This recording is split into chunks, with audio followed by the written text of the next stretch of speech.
Hello बच्चों, कैसे सही बच्चे? होप सही बच्चे एकदम मस्त होंगे। तो बच्चों, मैं आज आपके साथ टीडीएस के कुछ सेक्शन डिस्कस करूंगा। और मेरा पर्पस है ये सेक्शन डिस्कस करने का कि आपके लिए टीडीएस चैप्टर, जो कि जनरली होता है बच्चों को बहुत लंबा और लगता है सर ये कैसे इसको कंट्रोल करें, तो मैं कॉम्बो में वीडियोस निकालूंगा जिससे कि आपके लिए टीडीएस चैप्टर याद करने के लिए बहुत आसान हो जाएगा। तो आइए बिना टाइम वेस्ट करे शुरू करते हैं।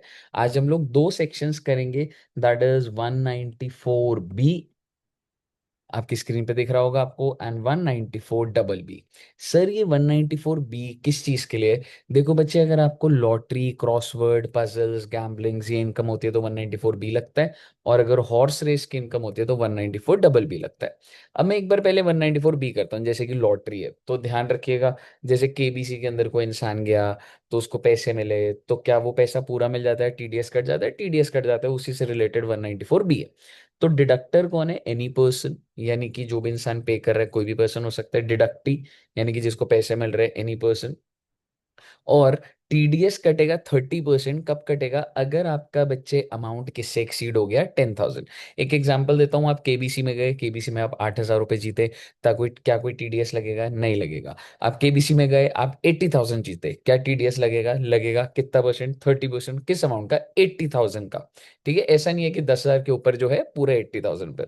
दूसरी बात, आप लॉटरी जीते, पहले महीने में 5,000, टीडीएस लगा? नहीं लगा। दूसरे महीने में फिर 5,000, तीसरे महीने फिर 5,000। तो सर ये तो वन टाइम तो 10,000 के अंदर है, पर एग्रीगेट में एक्सीड हो रहा है, तो क्या टीडीएस प्रोविजन लग जाएंगे? जी हाँ, लग जाएंगे। आई होप आपको 194 भी क्लियर है। एक बार रिवाइज करा देता हूँ। Deductor any person, deductee any person, threshold limit exceeds 10,000, rate 30%, और कौन सी इनकम दी भाई? ये लॉटरी की। ठीक है बच्चे, अब आता हूं मैं winning from horse race. Horse race के अंदर क्या होता है सर? हॉर्स रेस के अंदर अगर हॉर्स रेस के अंदर आपने कुछ पैसा डाला और आप जीत गए, तो किस रेट पे टीडीएस कटेगा? 30%। अच्छा, किस अमाउंट से ऊपर लगेगा? मतलब इसकी भी थ्रेशोल्ड लिमिट है 10,000, सेम। इसलिए मैंने आपको ये दोनों साथ में कराया। ठीक है, यानी कि अगर आप हॉर्स रेस में 6,000 जीते, टीडीएस नहीं लगेगा। 70,000 जीते तो लग जाएगा पूरे 70,000 पे। डिडक्टर कौन होना चाहिए? बुक मेकर और person holding licence for horse race. तो टेक्निकल बात है, अपने को याद करके चलना है, बुक मेकर होना चाहिए, ठीक है, या फिर पर्सन होल्डिंग लाइसेंस, ये आपको एग्जाम में दिया ही होगा। ठीक है बच्चे, और डिडक्टी कौन होगा? Any person. आई होप आप ये दोनों को, मैं आपको सजेस्ट करूंगा आप ये स्क्रीनशॉट ले लीजिए और आप इसके नोट्स भी बना लीजिए। ये दोनों सेक्शन मैंने करा दिए, लेकिन एक पॉइंट बच रहा है। किसके अंदर? 194 बी में। यानी कि बच्चे मैंने नीचे अलग अलग केसेस बनाए हुए हैं। आइए केस को समझते हैं। केबीसी ने, अगर मैं बोलूं कि मिस्टर ए को कितने रुपए दिए? 5 लाख रुपए दिए। तो केबीसी क्या करेगा? टीडीएस काट लेगा। कितना परसेंट? 30%। तो 5 लाख का 30% होता है 1.5 लाख। और केबीसी क्या करेगा? सेंट्रल गवर्नमेंट को 1.5 लाख दे देगा। अब मुद्दे की बात यह है कि सर मिस्टर ए के पास कितना बचा? क्या मिस्टर ए के पास पूरा 5 लाख आएगा? नहीं बच्चे, 5 लाख माइनस 1.5 लाख, तो ऑब्वियसली 3.5 लाख। ठीक है, ये हो गया जनरली जो कैश में होता है। तो मैं लिख देता हूं, मैं ये बात कर भी क्यों रहा हूं, कि अगर आप कैश में लॉटरी दे रहे हैं। लेकिन आप मुझे बताइए, क्या लॉटरी के अंदर ऐसा हो सकता है कि कार गिफ्ट कर दी जाए, लेकिन और आप ज्वेलरी जीत गए? तो एग्जांपल लेते हैं, हालांकि केबीसी में तो कैश होता है, बट लेट सपोज अगर केबीसी के अंदर आप गए और मिस्टर ए जो है वो जीता कार। ओ माय गॉड, यानी कि काइंड में बेटा कितने रुपए की गाड़ी जीता? 5 लाख। तो सिस्टम क्या होगा? मिस्टर ए विल फर्स्ट पे इसके ऊपर जो भी टैक्स है। देखो ऐसा तो नहीं हो सकता ना, अगर मैं 5 लाख की गाड़ी दे रहा हूं तो मुझे टीडीएस काटने दो, मैं टायर निकाल लूंगा, स्टेयरिंग निकाल लेता हूँ, इंजन। अरे सर ऐसे नहीं होता। तो मैं पहले मिस्टर ए को बोलूंगा, हाँ भी मिस्टर ए, गाड़ी चाहिए तो 1.5 लाख दे, और ये 1.5 लाख मैं सरकार को दे दूंगा, और मिस्टर ए के पास गाड़ी आ जाएगी। तो नेट नेट आप कह सकते हो उसको 3.5 लाख ही मिले। अब मिस्टर ए जब अपनी रिटर्न भरेगा तो बोलेगा, अरे मेरी 5 लाख की इनकम, जीटीए मान लो, कोई और इनकम नहीं है, तो यही हो गया। 6 से डिडक्शन बेटे आपको बता दूं लॉटरी से कभी मिलती ही नहीं। तो टोटल इनकम आ जाएगी 5 लाख, बहुत अच्छी बात है।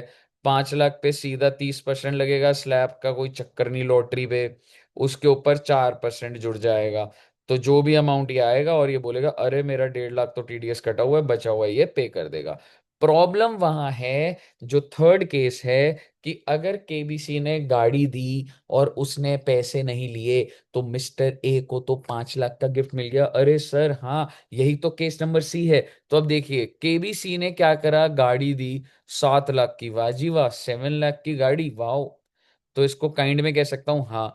तो टेक्निकली तो क्या होना चाहिए, मिस्टर ए को पहले पेमेंट करनी चाहिए 7 लाख का 30%, 2 लाख 10, लेकिन मैंने क्या लिखा है, नो पेमेंट। ओ माई गॉड, कोई पेमेंट ही नहीं करी। हाँ, तो केबीसी आपको पता है क्या करेगा, सरकार को बताएगा, सरकार कहेगा तुमको तो 30% काटना था, तुमको तो सिर्फ 30 काट के 70% देना था।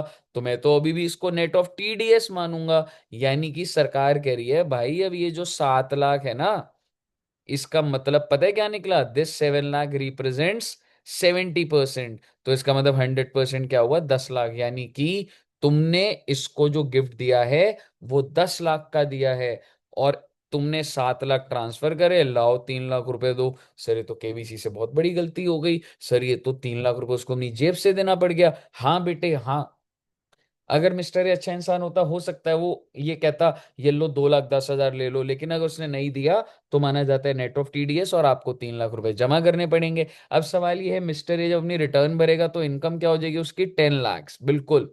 क्योंकि 7 लाख ये, और जितना भी टीडीएस जमा होता है वो इनकम कहलाती है, क्योंकि इसको तो 10 लाख रुपए का नेट, मतलब इसका मतलब ये अगर ये 70% है तो 100 तो 10 लाख हुआ, तो ये 10 लाख, जीटीआई भी 10 लाख, डिडक्शन मिलने की नहीं तो 10 लाख, टैक्स कितना 30%, 3 लाख फ्लैट रेट और एचईसी, और बेटे इसको इसका क्रेडिट भी मिल जाएगा।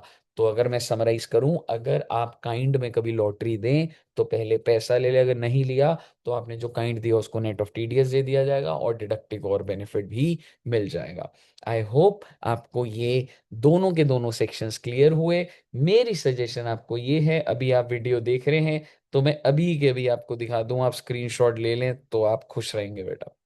ये दोनों का कंपैरेटिव आ गया, ठीक है। एंड ये 3 केसेस बन गए जिसमें मैंने आपको काइंड का भी समझा दिया। तो पढ़ते रहिए, और मैं आपके साथ वीडियो जल्द ही शेयर करता रहूंगा, करता रहूंगा, करता रहूंगा। Thank you very much. Bye bye.